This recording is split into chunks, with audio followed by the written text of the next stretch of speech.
those moments, like by chance, I happened to be looking on social media and seeing a case that I just didn't understand. And I'm always a really curious person. So I'll never let something go if it's weighing on my heart to not at least try to figure out how it happened. I've always been really interested in crime stuff and solving things and figuring things out.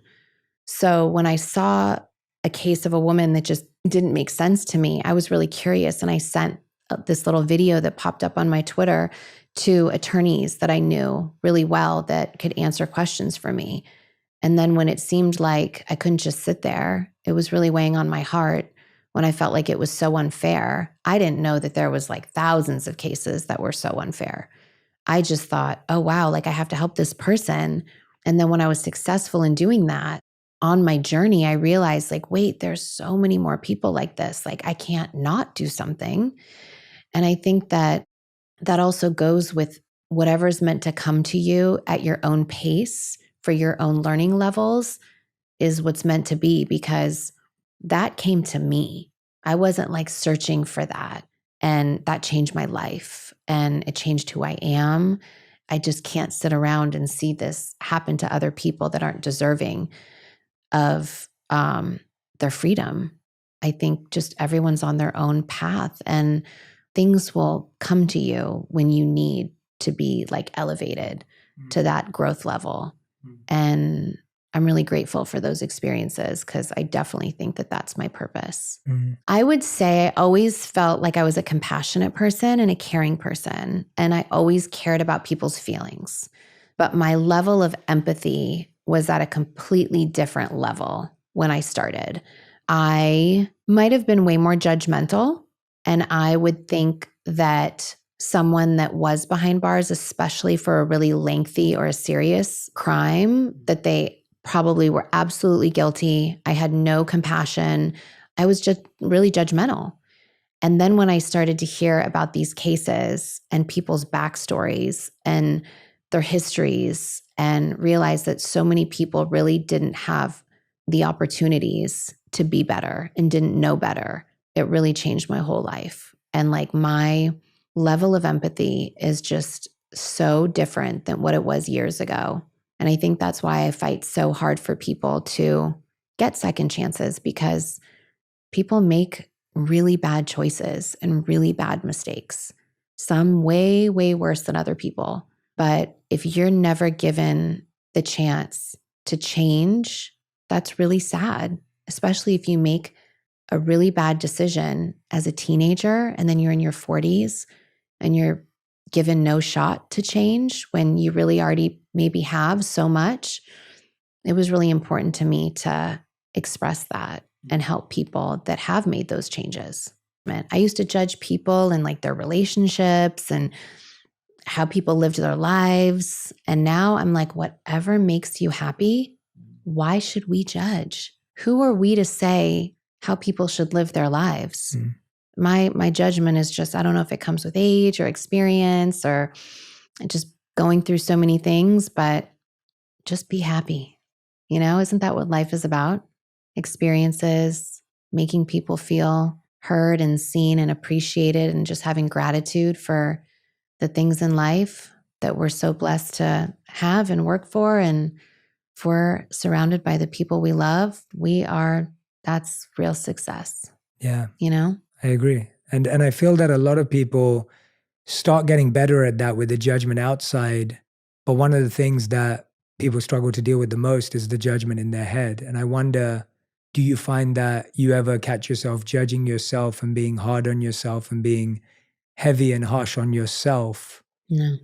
You've been able to give that up. I'll be like competitive with myself. I think I'm a really competitive person, but I'm pretty easy on myself. Wow, that's incredible. I was always like really calm, really easygoing. That's a real achievement. Yeah. And I'm sure you see people judging themselves all the time. Yeah. I was grabbing some coffees for my team a couple of months back or something. And I remember like I was paying the cashier and she gave me the change and I was grabbing the change and walking off and she was like, wait, I'm so stupid. I got the change wrong. And I was like, I didn't even notice. And I looked and I was like, Yeah. oh, okay. Like, I was like, you're not stupid, like easy Yeah. mistake. And you could see the look on her face. Like she was judging herself so harshly for something so small. And I guess when you see people judge themselves, then how do you respond to that, or how do you support them? Honestly, I really haven't experienced that much. That's fantastic. Yeah. That's amazing. And I love hearing that, because I think it is so true that you can curate and create a community around you that has similar values. Yeah. And then almost you don't even. I see a lot of like determination and a lot of like creativity, a lot of hard work. Like if I were to go on vacation with my girlfriends, we'd all be getting up probably at 6 a.m., all want to go on a workout. I don't think there's that one girl that would be like, I'm sleeping till 10 and I'm not working out, you know? So I think that obviously everyone around you is different and has different personalities, but I think a lot of my core friends are really like-minded. Yeah, and sometimes that positive peer pressure can be really healthy too. Like, even if you have that one friend who's struggling, as soon as you're added to that group, you see them elevate. I've seen that with so many of my friends, that even if there's one person who's struggling with something, as soon as they're in that pack, all of a sudden you start to see them break through their ceiling. Yeah. And it changes for them. Yeah. I think something that I've learned maybe the hard way, because I feel like I'm at a really good place now where the people in my life, I feel really solid. I think this is the first time in my life. Obviously, I've had really long relationships with my girlfriends and friends since elementary school. But something I learned is that you cannot help people that don't want the help and you can't force your beliefs and project that on someone that thinks something totally different. And it's okay to have those different views. It's why the world goes round, you know?